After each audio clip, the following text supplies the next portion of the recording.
Bismillah ar-Rahman ar-Rahim. Welcome back. This is News and Views on Salam Media. The time is just gone 19 minutes after 8 o'clock. Our first guest this morning is Advocate Aslam Bava, Senior Counsel. He's also a Palestinian activist, and we are looking at South Africa presenting the Genocide Memorial against Israel to the ICJ by October 2024. And of course, it's a substantive charge of genocide against Israel by 28th of October, as I've said. And after this memorial has been filed, the respondent, that is apartheid Israel, will need to file a counter memorial. Their deadline is the 28th of July 2025. And I'm kind of wondering about the long time lapse, how much of time is being given to apartheid Israel for their response. But first up, salam alaikum to you. Welcome to the program, Advocate. Lovely to have you on the show. And for lay people like myself, please explain what is a memorial. Wa alaikum salam to you, Julie, and salam to all the listeners. A memorial, in terms of what we understand in legal terms, is a pleading. It basically is. You will recall that South Africa brought the case of genocide against Israel in December last year, and this case of genocide was based on the Genocide Convention, where both South Africa and Israel are signatories to the convention. You cannot bring a case against another country unless they are signatory to the convention itself. And so the memorial would contain facts to support South Africa's contention that Israel is committing genocide. This must not be confused with what was brought by South Africa as interim measures that South Africa sought to enforce against Israel, which was then determined, and a ruling was made on the 26th of January this year. And then there were further orders made in March and May this year, when you will recall that the Israeli army wanted to enter Rafah, and the South African team again went ahead and brought for further interim measures and to stop the genocide and the blockade of Rafah, which order was granted. But you will know that Israel is a pariah state. It's a rogue state. It doesn't comply with any of the rulings of international bodies. It believes itself to be above every aspect of law. I'm kind of wondering, and as you rightly say, nothing has changed as far as the Palestinian situation is concerned. If anything, it has worsened and worsens with every passing day. I think initially when South Africa went to the ICJ, South Africans and possibly the Muslim world and sympathizers of Palestinian people were hoping that there would be some form of a ceasefire. But if anything, it seems to have incensed the Israelis to just go ahead with their butchering. They are in such a frenzy, it is absolutely unbelievable. Is there no law in the world that can stop the senseless genocide, to allow some reprieve, some humanity, something to the Palestinian people? It is just unbelievable. I never ever imagined in my lifetime that I would see such senseless killing, such barbarism that I'm seeing right now. So, Julie, it's a point that troubles us all. We all find that the impunity with which Israel operates, and it's going on a murder spree, a genocidal murder spree, is unabated. And the reason for this is particularly if we can liken it to a situation where you have a child who is not disciplined and who's given all the leeway to do as and what the child wants. That child grows up with an expectation that everything that is required will be presented to the child on demand. And so the United States and NATO countries have been responsible for growing this genocidal child called Israel. We know that its formation was through the United Nations in 1948, and now it disregards everything that is said by the United Nations. But coming to your question, is there a law that can stop them? And the only law that we have here is the highest court, which is the ICJ. And South Africa, as you correctly state, is the only country that has actually taken that on board. Julie, I just want to pause here and mention something. People often feel that, look, what is the use of taking this aspect to court? You've just preempted my next question. Please go ahead. Yes. What is the purpose of taking this to court if there is no effect directly on Israel, and if it doesn't stop its genocide? So I think one must realize that trying to dislodge a barbaric system such as the Israeli system requires approaches on multiple fronts. It requires activism in terms of marches. It requires activism in terms of approaching politicians, activism in terms of social media, interviews such as this. And what it does is that the court process is part of that entire process to dislodge this genocidal regime that carries out murder. And we found in the Sederman prisons rape of Palestinians. We've also found that they murder children and shoot children by way of sniping children just for fun. So they would find a Palestinian child walking along, and just for fun, a sniper would then raise his rifle and shoot at this child, and Sure. either kill the child or decapitate the child. I'm speechless. We see what plays out. Thank goodness for social media. I think had it not been for the aspect of social media, the world would not have seen the atrocities being perpetrated on the Palestinian people. But be that as it may, you talk about protests, you talk about interviews such as these to keep that narrative alive in the minds of the entire world. But as we speak, I think the more we have these protests and the more we raise our voices, because that's the only thing we can do, is raise our voices as loud as we can. It seems that the horrors seem to also be taken up a couple of notches on the Palestinian people. We've also seen what's now happened, the incursion into Lebanon. And I kind of ask, when will this madness all stop? Let's imagine, let's put everything else aside. Let's imagine, inshallah, common sense prevails.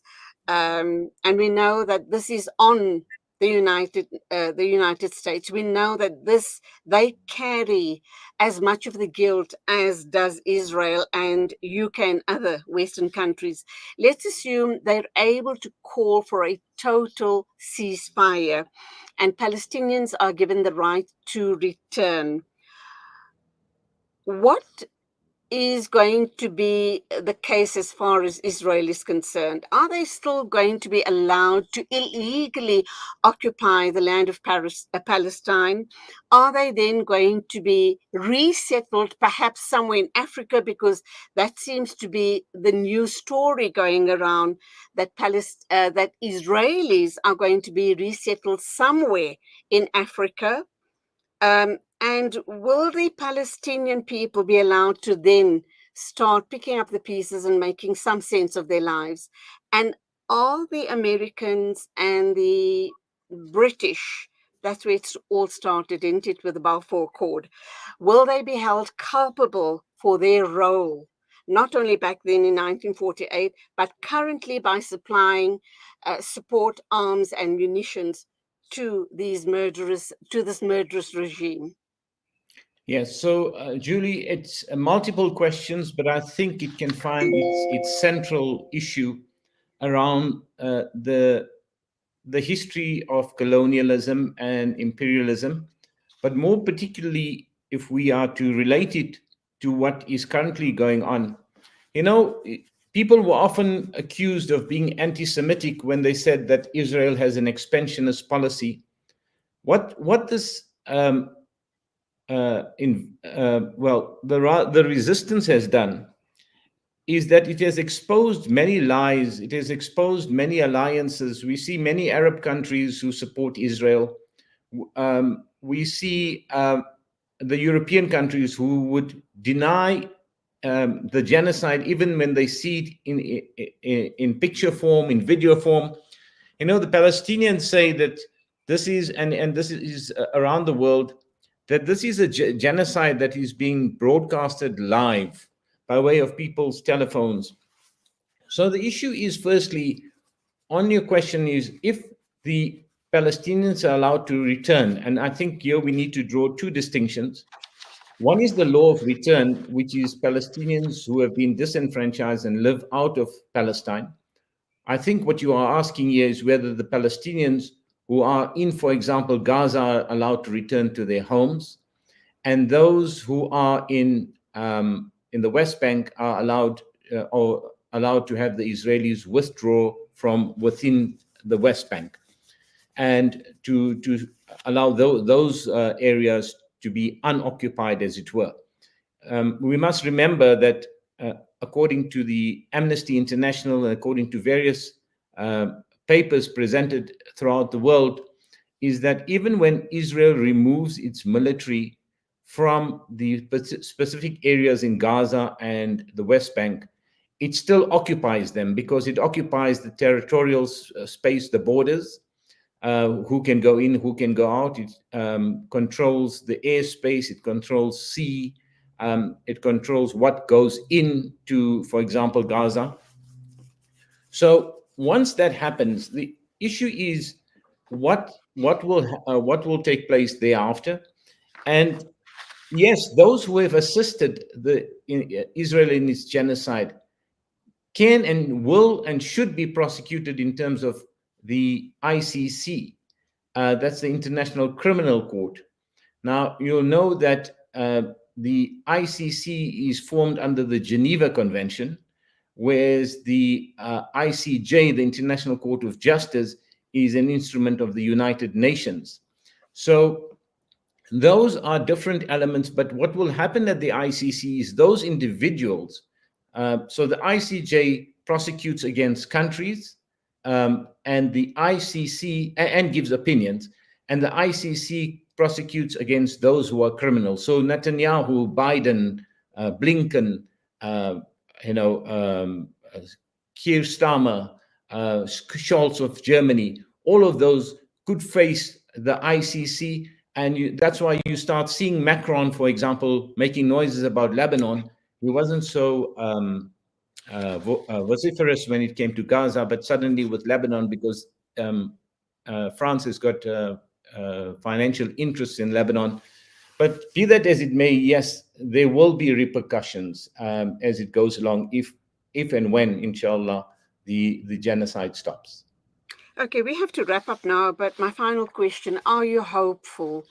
Are you hopeful that this senseless genocide ends sooner rather than later?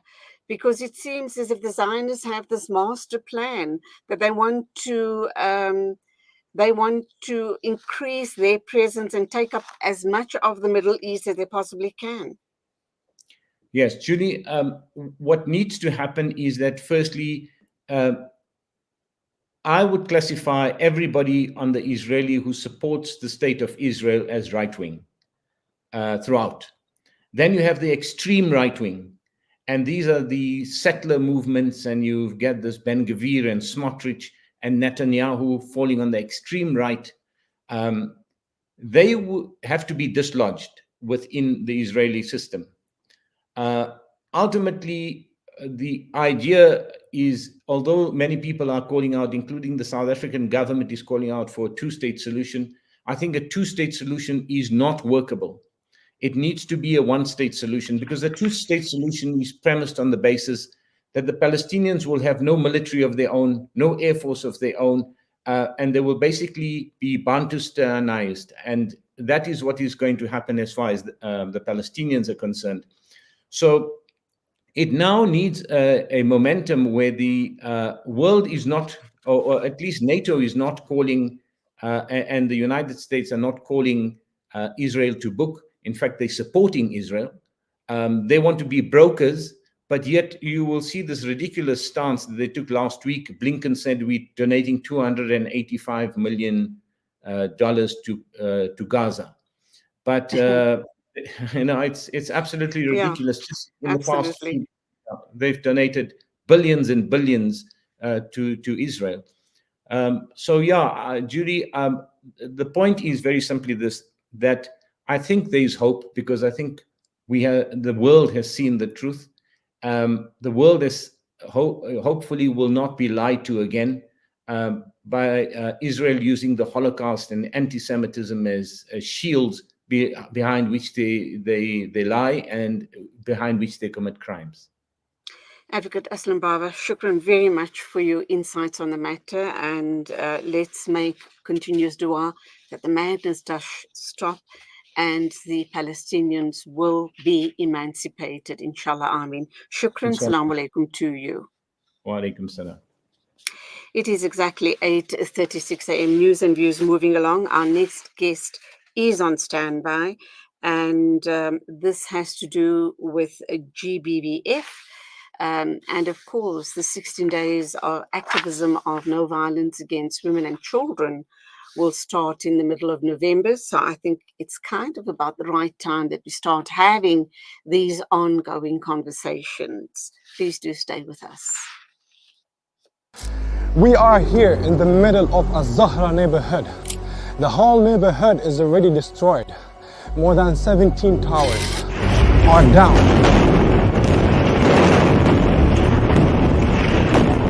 Here, as you can see, the firefighters trying their best to help. The people are still under the rubble. A lot of the people. Join Hamza on his exclusive South African tour as he shares his personal experiences, never before seen footage, and powerful insights on the ongoing genocide in Gaza. This is more than just a talk. It's an invitation to witness Gaza through the lens of Hamza Sha'alan. Don't miss this opportunity to meet the photojournalist who brought Gaza's pain and perseverance to the world in its darkest moments. Follow Salam Media on social media pages for more on this tour and be part of the conversation.